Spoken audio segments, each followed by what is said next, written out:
I live inside my own world of make-believe. Hey guys, hey, welcome back to my channel. If you are new here, my name is Nacine. I'm 37 years old. I have 4 beautiful kids, a floofy fluffy husky, 2 kitty kitties, and I would love if you gave me a clicky clicky. I am doing a collaboration with Journey to Health.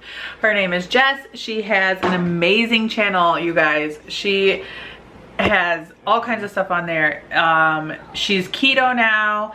She does meal plans, grocery shopping, hauls, all kinds of stuff. I actually really enjoy her cooking videos. She comes up with really good meal plans, and it's just like, I like the way her videos flow. They're kind of calming, and it makes you actually kind of want to like get up and go grocery shopping and cook and do like just like good stuff.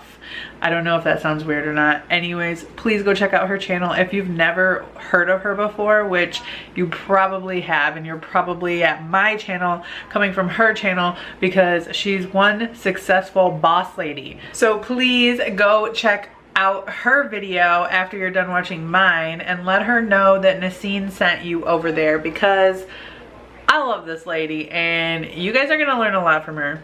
Out her channel, watch her video and see what she made. I will leave that linked up here and in the description below. I am going to be making a keto like candy bar today, so I will link the recipe that I basically used this from. I did change some things up in it. I will link that also down below, and I'm not sure what she's making, but it's gonna be good because if you've seen her videos, she does amazing foods. Very, very inspirational, motivational, great meals. So if you want to know how to make a keto candy bar, then keep on watching. So this is what we need to make these candy bars. Some sugar-free chocolate chips, some butter, heavy whipping cream, almond flour, and a sugar replacement. These are what I have. I have 1.5 cups of the Lollis dark chocolate stevia sweetened in this microwave safe bowl, and about a tablespoon of the Kerrygold butter. I'm gonna melt this in the microwave and I'll be right back. So I've melted it and mixed it, and I'm gonna add 2 tablespoons of heavy whipping cream. My boyfriend has no measuring devices, so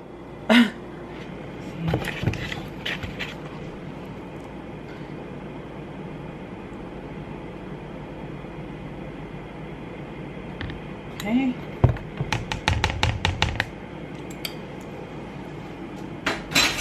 Stir that in.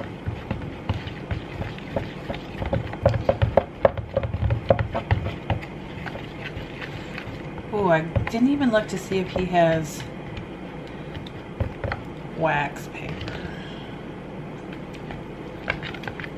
Now it does say that the heavy whipping cream should be room temperature. I've layered it down in the bottom and pressed it down.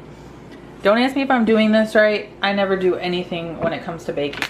Next, I'm taking, what is it? 1 cup of almond flour. Oh, it's one of the kinds you have to cut. I hate that. 1 cup of almond flour, coming right up. I really need more cooking utensils though, babe.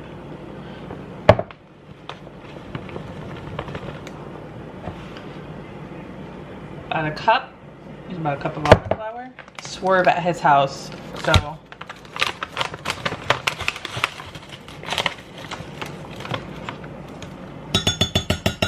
Okay.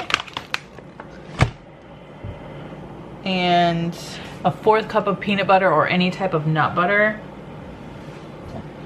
And I have this organic creamy peanut butter. I'm gonna heat this up to get the peanut butter to functional. So here is my like peanut buttery almond mixture. I did add some heavy whipping cream into it because it was just really dry and I don't have a mixer here. So I added some heavy whipping cream into it, and I did add another tablespoon of this sweetener to it. because I wanted it to be sweeter than what it was. So I put in 2 tablespoons of Swerve and about probably 2 tablespoons of heavy whipping cream in with the 1 cup of almond flour and the 4th cup of either the peanut butter, nut butter, whatever you're gonna use. So now I'm making my caramel topping, which is 4 tablespoons of butter, about a 4th cup of xylitol, but I used the Swerve. I don't know if it's gonna make a difference. Half a cup of heavy cream and salt to taste. You can add peanuts if you want. I don't have any peanuts and I don't think I might add a pinch of salt, but it says to just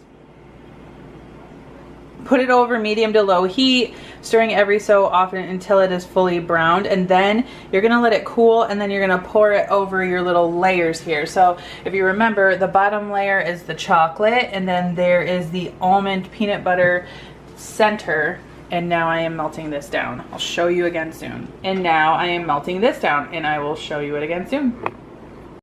This part can take a little bit of time, but I turned the heat down a little bit more and I've just been stirring it. It's starting to taste like caramel. It's starting to change color into like a golden. So I'm just gonna keep cooking it down until it turns a caramel color. A caramel cooler. You can see that it is starting to really thicken up.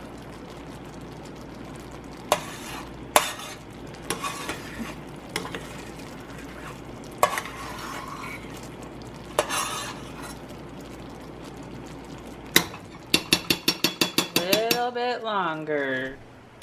So I just poured it, more like drizzled it after you let it cooled off, onto here, and now I'm just gonna put this in the refrigerator for about, I don't know, like 30 minutes. And if it's good by then I'll cut it up and take a piece out. If not, then we'll do it for like an hour. Okay guys, it's finished. You can see here I cut them into like little brownie slices. There we go. So you can see the layering chocolate, then the almond layer, and then the caramel on top. Let's try piecing it up.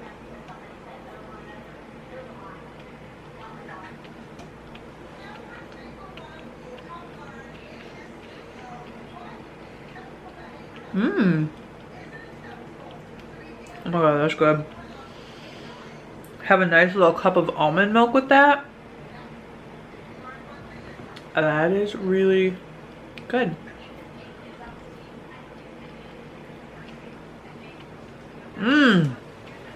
Anyways, if you like this video, please give it a thumbs up, and please don't forget to go check out my friend Jessie down in the description box. I will also link her up here. If you are new here from her channel, hi, how are you? Please consider subscribing. And I'll see you guys in the next one. Bye.